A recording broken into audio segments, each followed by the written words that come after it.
Hi, congratulations on your new RV. We're really excited for you. Please make sure before you're signing that you bring the following items with you. If you're a cash buyer, please make sure that you bring a cashier's check, no personal checks at time of signing, or you may bring actual cash. If you're a finance customer, please make sure that you bring proof of insurance listing your specific lien holder. If you need that information, please call us ahead of time. Also, make sure that you bring all valid driver's license of all persons that will be listed on the title. If you have a trade that you're trading in with us, please make sure that you bring your 10-day payoff as well as your title and all persons who will be listed on the title of that trade.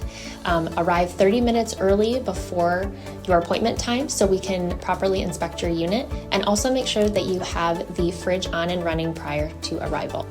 If you have any questions, please feel free to give us a call at 810-686-0710. Thanks so much. Have a great day. Hello, this is Mike with TradeWinds RV Center, here to congratulate you on your purchase of your Intech Soul Rover Edition Horizon. I'm here to walk you around the unit, show you how to use a few things, get the best out of your camping experience. Let's start by talking about arriving at the campsite. A couple things to take into consideration. On your campsite, there'll be plenty of room for your awning to come out. On your off campsite, I want you to think about where your power and water connections are going to be. They're going to be right next to each other, just above your tire. Power and water, so park accordingly so you can utilize the facilities at the campsite. Once you arrive and unhook your hitch, first thing you're going to do is level your unit. The unit does come with a power tongue jack, night docking light. Simply raise, retract to lower, extend to raise till you got your unit level. You do have a manual override that this hand crank right here that works on your stabilizing jacks as well will bring this up and down if you don't have power. Next thing we're going to do after getting the unit level is stabilizing it. Get the stabilizing jacks right here, a little hand crank. I recommend, as I run these down, stabilizing jacks. Pads, excuse me. Stabilizing jack pads are going to protect the feet of your stabilizing jacks from dirt and debris. Hot blacktop in the summer. You can use a 3/4 inch socket on a drill gun or an impact driver. I just recommend you slow down when you get to the bottom, because you only want to run these down until you have some type of resistance on here. Remember, these are stabilizing jacks. We already have our unit level. All we want to do is bring these down and get our unit stable. Back up real quick. So we got those down. Come to the rear. Put your rear ones down. Cranks are on the side here.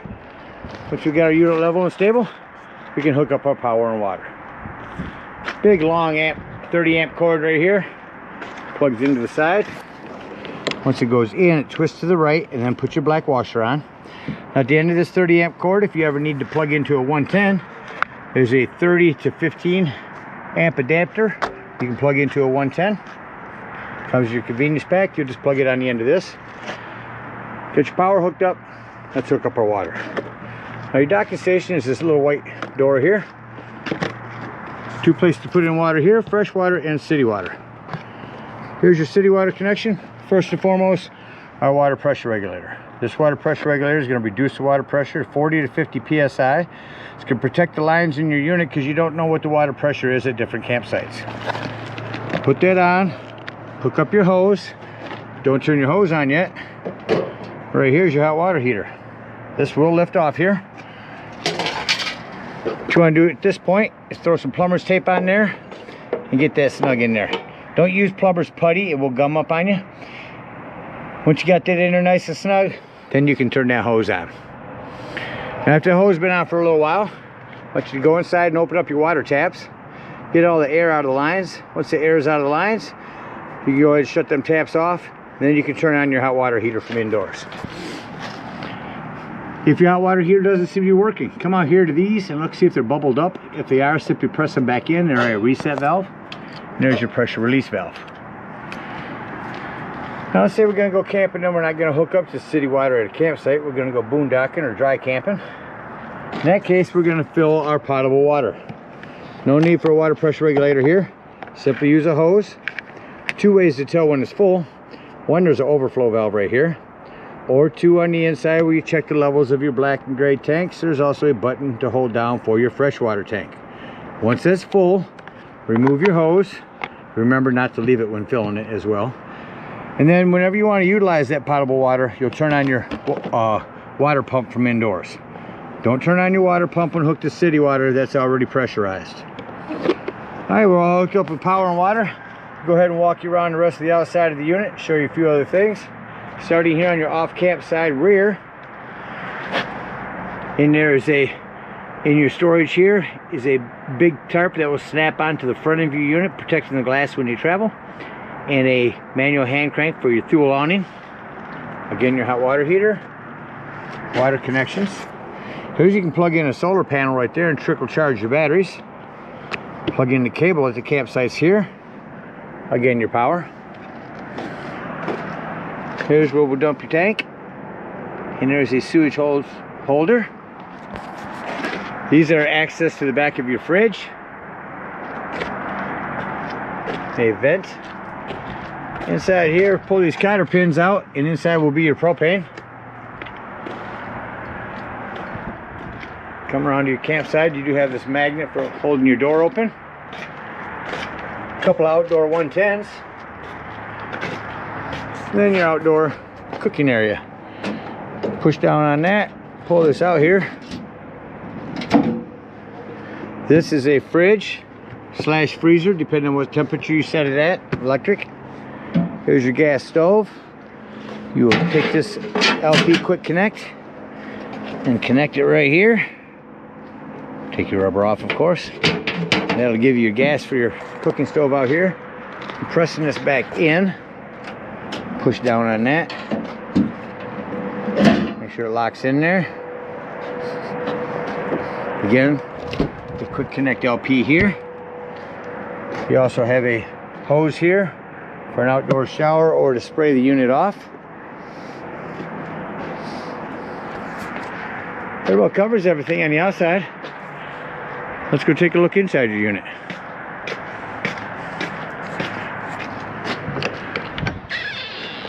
As we come inside, we're gonna go ahead and turn these lights on.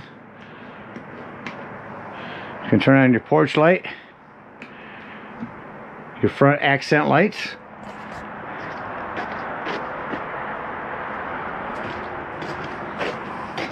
and your kitchen dinette main lights and your bedroom lights.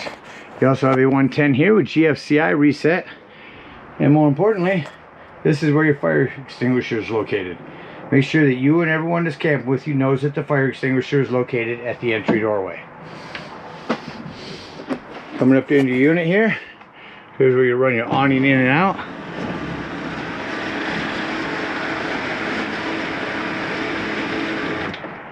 Run that back in.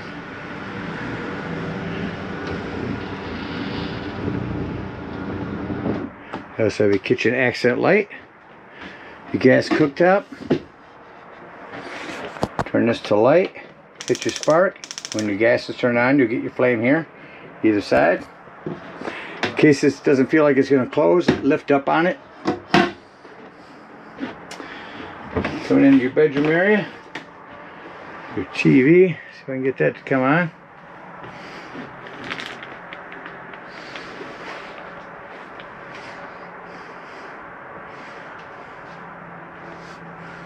Got the insignia Fire TV.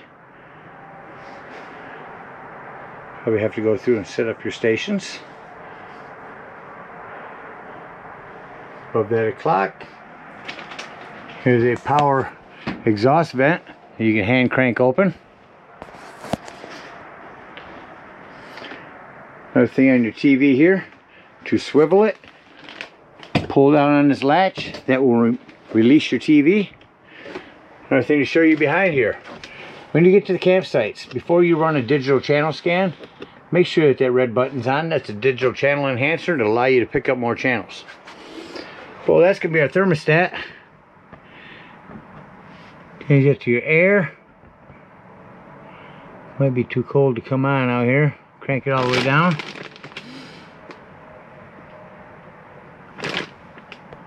Yeah, it's colder than 55, so that won't kick on, but we will switch it to your heat. There's your heater. That kick on. Now you notice when I shut the heater off, It takes a few minutes for the fan to cycle through. When you shut your AC off, that will actually shut off rather quickly. Putting this back, make sure you push it straight back and you'll feel it snap. And that'll hold in there. Underneath your bed here, before I do that, you have bedroom lights you can shut off here, 110 and charging port next to the bed.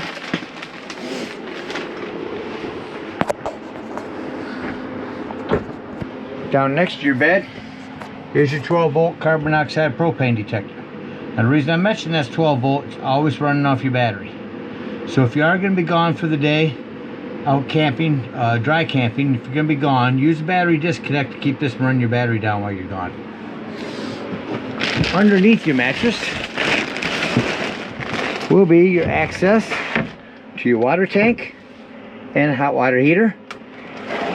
Your bypasses right there. It's just access to your drawers and your water pump. Coming into your wet bath, you have a hand crank open power exhaust vent in here. Self-explanatory microwave. Here's your stereo. Now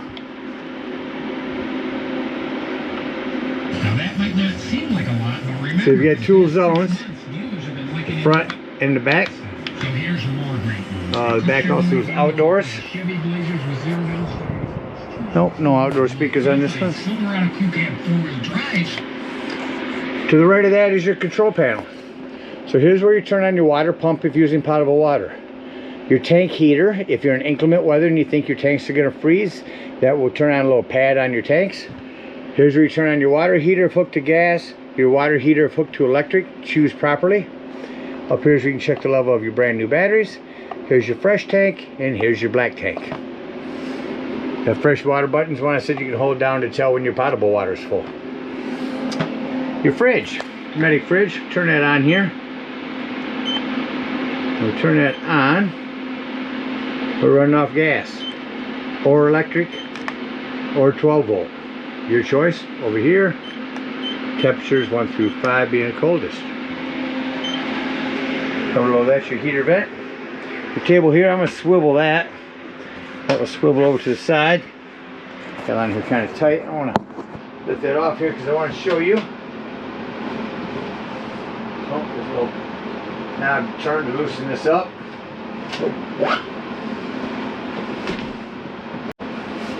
On to lastly, show you where your batteries are. You're going to be underneath this access right here.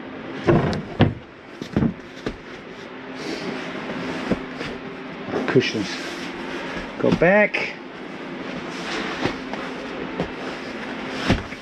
There's the knob I said I had to loosen to fix this tabletop. This will remove as well by twisting it to the left. Your lights here. One touch will give you a blue ambient light. Hold it in for a reading light. That about covers everything on the inside. Oh, I did want to come around this corner here. There we go. Another 110 here, a charging port. Here's that battery disconnect. That'll disconnect all the battery power to the unit. That I said to use when dry camping if you're going to be gone for the day. And then this is going to be access panel to your breaker box and fuses. A couple of 15s, 30, 20, 40, little variety there. I highly recommend having a handful of those with you when you go camping. Alright, that about covers everything on the inside. Let's act like we're leaving the campsite. Here's the rest of your remotes. And close the unit up. Our TV is back in its stored position. Go through and shut all of my lighting off. I'm going to return your tabletop.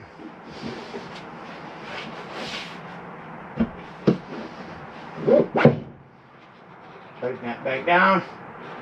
If you do keep that loose, you can swivel this. It makes it easier for people to come get in and out.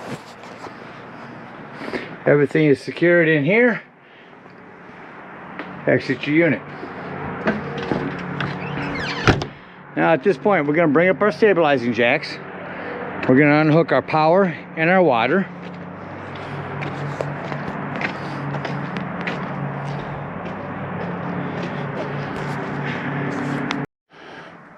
Now after we've unhooked our water, we're going to come back up underneath our mattress by our water pump. We're going to open up these water drains. These are going to be low point drains to open up. Open up that one, and then there's going to be a freshwater drain if you're using potable water. Get all your low point drains ran out.